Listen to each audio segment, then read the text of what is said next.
सनातन वैदिक विश्व हिंदू धर्म सत्य प्रात्यक्षिक पुनर्जीवन।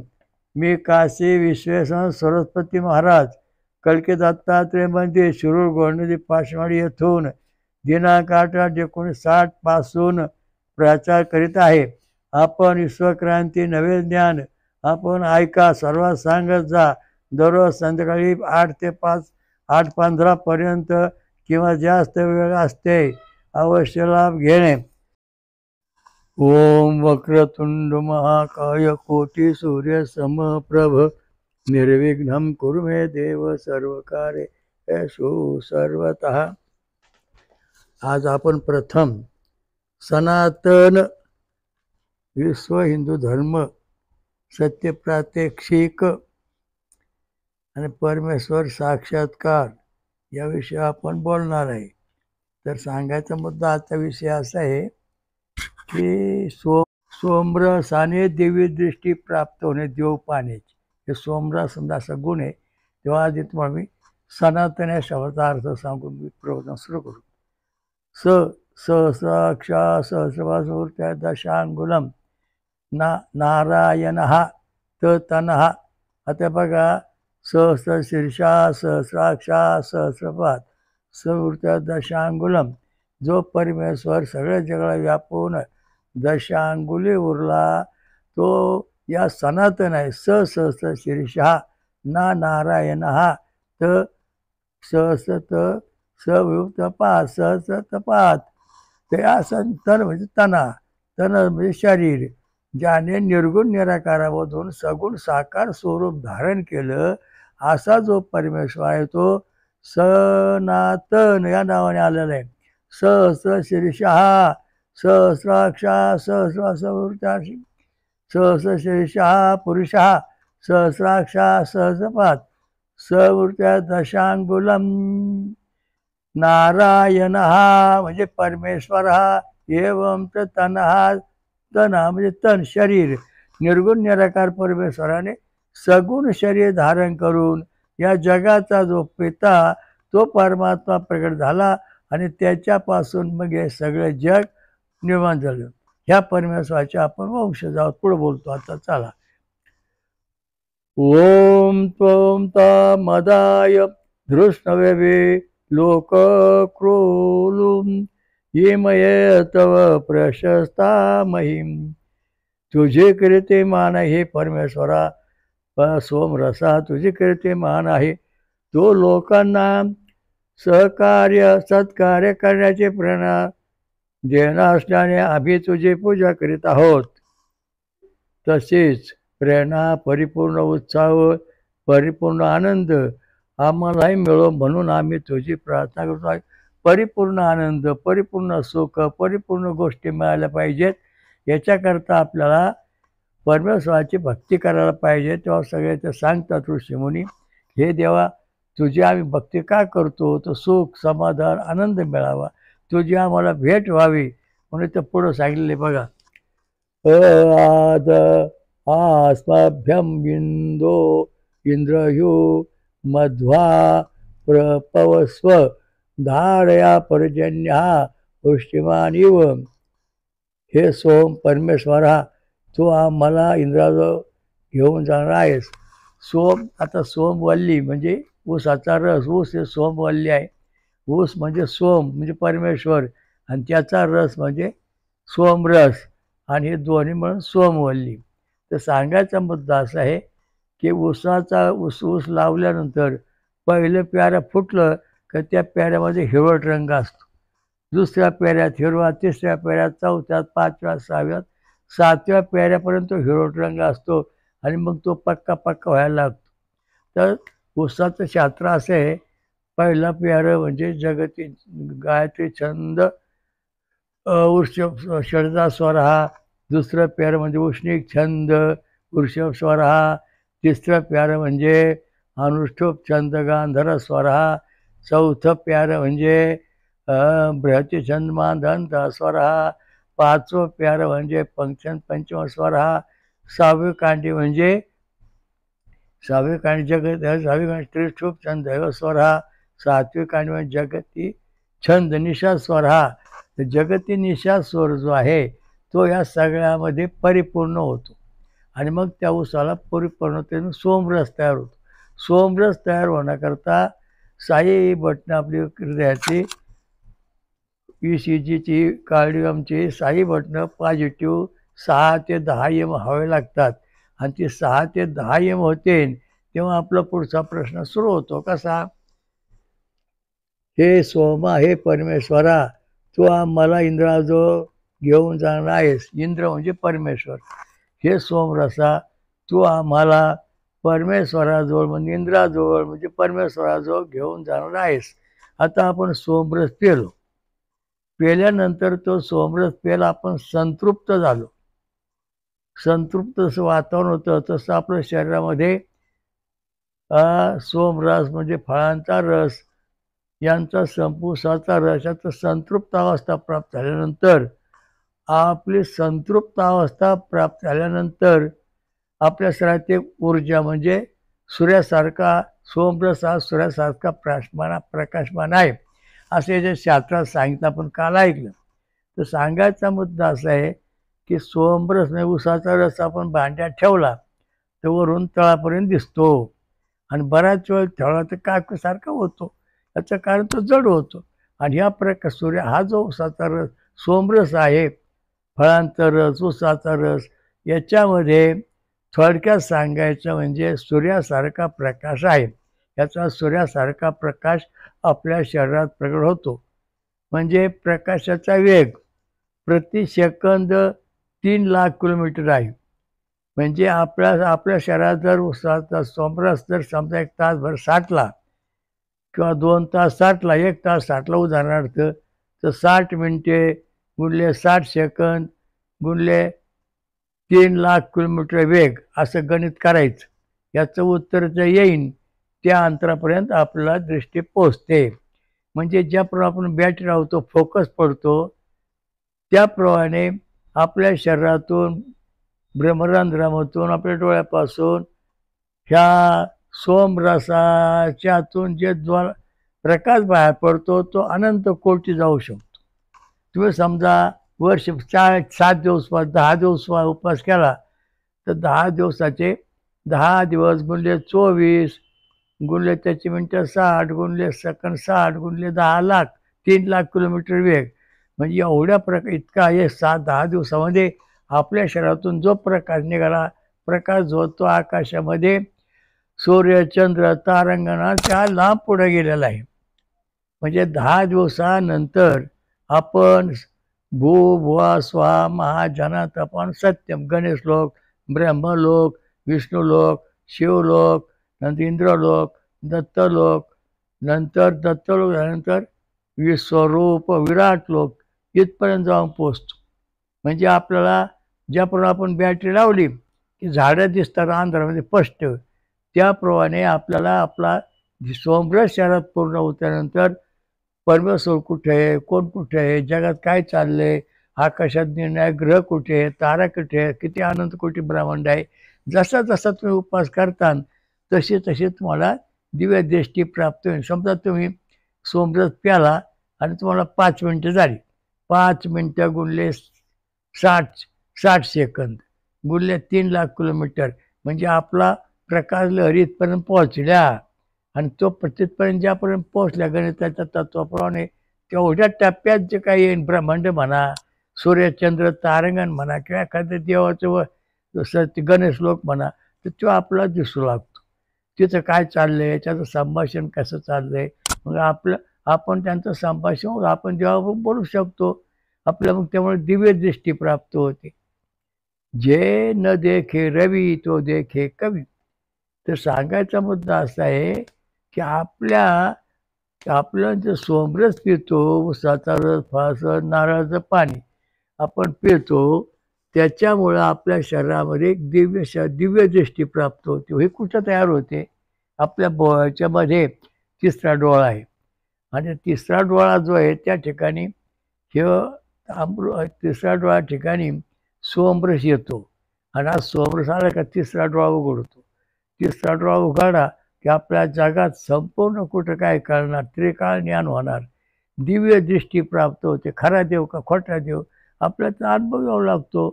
त्याच्याकरता आपण सोमरसाचा सहवास ठेवला पाहिजे. सोमरस आपण सतत पिवलं पाहिजे.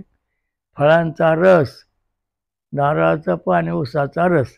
उसाचा रस का महत्त्वाचा? तो उसाला प्रत्येक कांडीवर डोळा आहे आणि तो प्रत्येक कांडीवर डोळा आहे म्हणजे प्रत्येक जे छंद आहेत आपले, तर उसाचा सोमरस प्यायल्यानंतर त्याच्यातून ज्या लहरी निघतात, गायचे छंद ते जगते छंद 7 तर त्या लहरी निघतात. आधी स्वर, आधी छंद आणि स्वर हे 2 गोष्टी आपल्या शरीरात हृदयामध्ये प्रकट होतात आणि त्याच्यानंतर मग इलेक्ट्रॉन म्हणजे कार्डिगम तयार होतो. कार्डिगम तयार होतो याचा अर्थ असा आहे, कार्डिगम डायरेक्ट तयार होत नाही. त्याच्या जी भूमिका आहे ती सोमरसाची आहे. आपण जर फळं खात असू, नंतर आपलं जर सोमरस पित असू, तर आपले कार्डिगम पॉझिटिव्ह निघणार. मग आपल्या दिव्य दृष्टी प्राप्त होण्याकरता आपला प्रत्यक्ष पुरावा काय आहे? तर आपल्या शरीराचे 6 बटणं आहेत.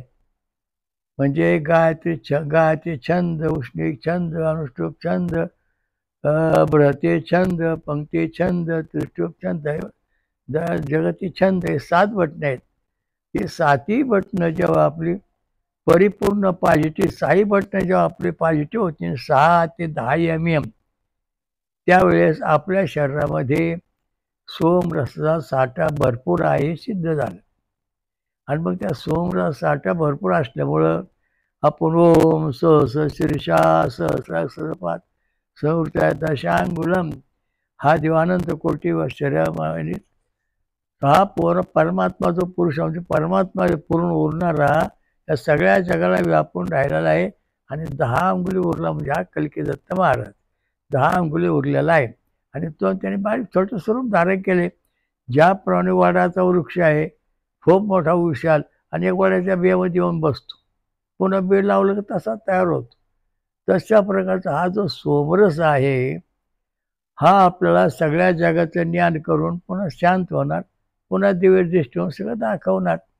सत्यवैकुंठात काय आहे, कैलासात काय आहे, गणेश लोकात काय आहे, ब्रह्मलोकात काय आहे, ब्रह्मलोक सृष्टी कशी निर्माण करतो, त्याचे कार्य कसं चालतं, गणपती लोकांमध्ये बुद्धी कशी निर्माण होते, कसं चालते, सगळं इत्थंभूत ज्ञान या दिव्य दृष्टीतून प्राप्त होतं. पण हे प्राप्त होण्याकरता तुम्हाला तुमचे पहिले कार्डिगम डॉक्टरकडून तपासून घेणे आवश्यक आहे. ते 6ही बटणं व्होल्टेजची व 6ही बटणं पॉझिटिव्ह पाहिजेत आणि 6 mm ते 10 mm आले पाहिजेत. ते आल्यानंतर आपल्या शरीरामध्ये 60% ते 100% सोमरस प्रगट झालेला आहे. त्याची स्फटिकं शरीरात तयार झालेली आहेत. त्याच्या लहरी आपल्या शरीरात तयार झालेल्या आहेत. त्याच्यापासून आता आपल्या शरीरात प्रकाश निर्माण झालेला आहे आणि तो प्रकाश आता आपल्या तिसऱ्या डोळ्यातून, शरीरातून म्हणजे डोक्यावरून सरळ फोकस रूपाने चाललेला आहे. असा जेव्हा तो अनंत कोटीमुळे जाईन त्यावेळेस आपल्याला त्याच्यामध्ये जो प्रकाशामध्ये जी वस्तू येईल, ग्रह येतील, तारे येतील ते दिसतील. नंतर तुम्हाला म्हणजे कृष्णविवर येतील ते दिसतील. त्या कृष्णविवरात काय काय त्याचं ज्ञान होईल. त्या कृष्णविवरातून आपण पलीकडे प्रकाश गेल्यानंतर त्या प्रकाश हजारो प्रकाश कृष्णविवर जे आहेत आकाशामध्ये त्या प्रकाश विवरामधून म्हणजे भुयारातून आपला जो प्रकाश आपल्या शरीरातून निघालेला फोकस तो सगळा त्यातून आरपार अनंत कोटी विवरातून पुढं जाऊन मग आपल्याला गणेशलोक, ब्रह्मलोक, विष्णुलोक, शिवलोक, इंद्रलोक, दत्तलोक आणि विश्वविराट अशा ठिकाणी क्रमाक्रमाने दर्शन होत जाणार. आणि प्रत्येक ठिकाणी काय काय आहे तिथलं ज्ञान इत्थंभूत होणार. जसं आपण एखाद्या गावात फिरायला गेलो, ही गल्ली अशी, कापड गल्ली, बाजार गल्ली, ही मार्केट यार्ड, यामग तसं ज्ञान होतं. तसं त्या स्वर्गामध्ये कुठं ब्रह्मलोक कुठं, हे ऋषीलोक कुठं राहतात, इंद्रलोक कुठं राहतो, राज्य कसं चालतं, दरबार कसा भरतो, कृष्ण विष्णू सगळे लोक कुठं आणि कसे राहतात संपूर्ण दिव्य दृष्टीने परत ओळख होते. मग आपण त्यांच्यावर बोलू शकतो, ते आपलं बोलू शकतात आणि त्यांचा आपला दृष्टांत होतो. आपण त्यांना काही प्रश्न विचारू शकतो, ते आपला प्रश्न उत्तर देऊ शकतात. याचं कारण असं आहे की दिव्य दृष्टी प्राप्त होते. आणि दिव्य दृष्टी प्राप्त करण्याकरता आपण ह्या मार्गाकडे पळ, त्या मार्गाकडे पळ, आणि तो असं खा, तसं खा, असं करा, उड्या मारा, आणि डोळ्या कपाळाला काहीतरी घासून काढा असं सांगतो. नाहीतर एखादी काहीतरी वस्तू घेऊन कपाळावर जोरात हाणतो, आणि मग ते झिंझिन आले, मग झाला तुमचा डोळा तिसरा डोळा उघडा म्हणतो. तसं होत नाही, लक्षात ठेवा. तिसरा डोळा हा प्रकाश इतका भयानक आहे आपल्या डोळ्यातून, सोमरसचा प्रकाश, तर सूर्यसुद्धा जळून जाईल. आपल्या शरीराच्या तिसऱ्या डोळ्यातून जर सोमरसचा प्रकाश बाहेर पडला तर हा सूर्यसुद्धा जळून जाईल. इतकी ताकद तयार होते या सोमरसाची.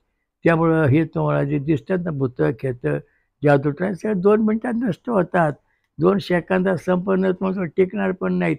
पण त्याच्याकरता तुमच्या शरीरामध्ये सोमरस तयार झाला पाहिजे. आणि सोमरस म्हणजे रोज 1-2 फळं खाल्ली पाहिजेत. मध उसारं थोडा प्यायला पाहिजे. आणि आपलं कधीतरी 6 महिन्यांनी आपलं दात चेकिंग, 6 महिने ECG कार्डिओग्राम काढून घ्यायचा. आणि तो कसा आहे, सरळ ताट आला तर सोमरस आपल्या शरीरात तयार झालेला आहे. आणि तो जसं वाकडा तिकडा उभा राहून जरी आला तरी त्या सोमरसामध्ये दुसरं काहीतरी मिक्सचर होतंय. त्यामुळं आपल्या दृष्टी प्राप्त होऊ शकत नाही, हा त्यातला दोष तयार होतो. आणि वाकड्या तिकडे जर कार्डिओग्राम आले तर सोमरस तयार झालाच नाही शरीरामध्ये, हे समजायचं. आणि आपण जेव्हा कार्डिओग्राम काढतो तेव्हा आपली साई बटणं बांबूसारखे सरळ ताठ पाहिजेत, 6 ते 10 mm. म्हणजे आपला प्रत्यक्ष आपल्या शरीरामध्ये सोमरसाचं संतृप्त झालेलं आहे शरीर. आणि मग त्याच्यानंतर त्याच्यातून सूर्यासारखा प्रकाश, ऊर्जा बाहेर पडते. आणि ती ऊर्जा आपल्या तिसऱ्या डोळ्यातून बाहेर पडते. त्या डोळ्यातला प्रकाश इतका भयानक असतो की सूर्यसुद्धा भडाभड जळून खाक होईल, इतकी ताकद तयार होते. लक्षात ठेवा, इतकं भयानक आहे. तर तो रस आपल्या शरीरात तयार झाल्यानंतर आपल्याला दिव्य दृष्टी प्राप्त होते, परमेश्वर साक्षात्कार होतो. नंतर आपल्या भोवती काय काय अदृश्य आहे त्याचं ज्ञान होतं. आणि या दृष्टीने महत्त्वाचा मुद्दा आहे. त्यामुळं आपण सोमरस काय प्यायला पाहिजे. पुढं काय म्हणलंय, तू आम्हाला इंद्राजवळ घेऊन जाणार आहेस हे सोमरसा. आता इथं स्पष्ट सांगितलेलं आहे की तू आम्हाला इंद्राजवळ घेऊन जा. इंद्र म्हणजे परमेश्वर, देवांचा राजा. त्याची भेट घेतल्याशिवाय आपलं कल्याण होत नाही. आपण जेव्हा होम हवन करतो, आपण जेव्हा देवाला नैवेद्य दाखवतो, आपण आतापर्यंत पृथ्वीवरच्या देवांची भक्ती केली. खाणारे, वरण भात आमटी खाणारे, वाकडं तिकडे खाणारे, असे जे देवता किंवा चेडेगोळीची तुम्ही भक्ती करता. स्वर्गातल्या देवाकरता तुम्ही काहीच केलं नाही. आणि स्वर्गात देवाकरता होम हवन हा एक विधी आहे. आणि त्या होम हवन जे चालतं त्याच्यामध्ये सोमरस जो आपण पेल्यानंतर मग आपल्या शरीरातून प्रति सेकंद 3 लाख किलोमीटर वेगाने प्रकाश बाहेर पडतो. हा प्रकाश इतका प्रखर असतो की समोर सूर्यसुद्धा जळून जाईल. लक्षात ठेवा. तेव्हा आपलं बटन किती चाललंय, आपलं शरीर काय चाललंय, तो झाले सोमरसा. तू आम्हाला इंद्राजवळ म्हणजे परमेश्वराजवळ घेऊन जाणार आहेस, याच्यामध्ये काही कसर नाहीस. तुझ्या मधुर धारांनी वाहत राहा व आम्हाला पवित्र कर. आता याचा अर्थ आहे आपल्या सगळ्या शिरा शरीरातल्या याच्यामधून हा सोमरस पवित्र पसरला पाहिजे. आपलं शरीर त्याने पूर्ण शुद्ध केलं पाहिजे. आपल्या शरीराला औषध, अन्न, पाणी, नंतर औषध आणि वातावरण याच्यातले सगळे दूषित जो भाग आहे तो काढून टाकला पाहिजे. आणि हे जेव्हा निघून जाईल सोमरस तयार झाल्यानंतर, मग आपलं आरोग्य सुधारणार, सुख मिळणार, शांती मिळणार, आणि आपला ईश्वर प्राप्ती होणार. तुमच्या मनात ज्या ज्या इच्छा आहेत त्या पूर्ण होणार. कोणाला ईश्वर प्राप्ती पाहिजे, कोणाला रिद्धी-सिद्धी पाहिजे, कोणाला श्रीमंत व्हायचे, तर तुमच्या कोणाला आजार आहे तो बरा होणार. अशा दृष्टीने या ठिकाणी हा सोमरस परमेश्वराजवळ घेऊन जाणार आहे. पुष्टिकारक पर्जन्य ज्याप्रमाणे पृथ्वीला पवित्र करतो तद्वत तू आम्हाला पवित्र कर. आता बघा, पृथ्वीवर पाऊस पडला की सगळं स्वच्छ वातावरण धुवून निघतं. नंतर पृथ्वीवरती नवीन गवत उगवतं, नवीन झाडाला पालवी फुटते. आता याच्यामध्ये मात्र उद्देश याचा अर्थ काय असाच आहे. आणि अर्थ असा गोळी आहे की आपण जेव्हा सोमरस पिऊ तेव्हा आपल्या शरीराचे 36,000 मेंदूत केंद्र आहेत, त्याला नवीन नवीन नवीन नवीन नवीन मज्जातंतू फुटणार किंवा मोठे होणार आणि मग त्याच्यातून मग ब्रह्मज्ञान प्राप्त होणार. आपल्या ह्या मज्जातंतूतून किंवा शरीरातल्या मेंदूतून आपल्याला काही होणार. ही विज्ञान विज्ञान शरीर आहे. या विज्ञान शरीराला ब्रह्म शरीर बनवायचं म्हणजे आपल्या जसा मटक्याला मटका मोड फुटतात त्याप्रमाणे पृथ्वीवर पाऊस पडल्यानंतर काय नसतं, पण गवत उगवतं, हिरवेगार शेती बनते, चौकला लाखला प्रकाश पडतो, सर्व झाडं जुनी नवी होतात. तशी आपल्या शरीरातली सगळी इंद्रिय तयार नवी होतात, सर्व अवयव नवे होतात, सर्व जीवन नवीन होतं आणि आपल्या शरीरामध्ये नवीन मज्जातंतू प्रकट होतात. पाठीचा मज्जारज्जू जो आहे तो अजूनपर्यंत कोणा नीट करता आला नाही, पण सोमरस, ऊसाचा रस, फळांचा रस, नारळाचा पान, साबुदाण्याची खीर हे त्यातलं पंचामृत, मध ही याच्यातलं सोमरसामध्ये उपप्रकार आहेत. पण मुख्य सोमरस ऊसाचा रस आहे आणि या दृष्टीने याच्यावर ऊसाचा रस लो आहे. नंतर जस्त आहे, तांबे आहे, म्हणजे याच्यापासून एक रक्त तयार होतं, विशेष प्रकार दैवी रक्त. ऊसाच्या रसापासून शरीरामध्ये अमृतमय दैव्य रक्त तयार होतं आणि त्यामुळं आपल्याला त्या दिव्य दृष्टी प्राप्त होते.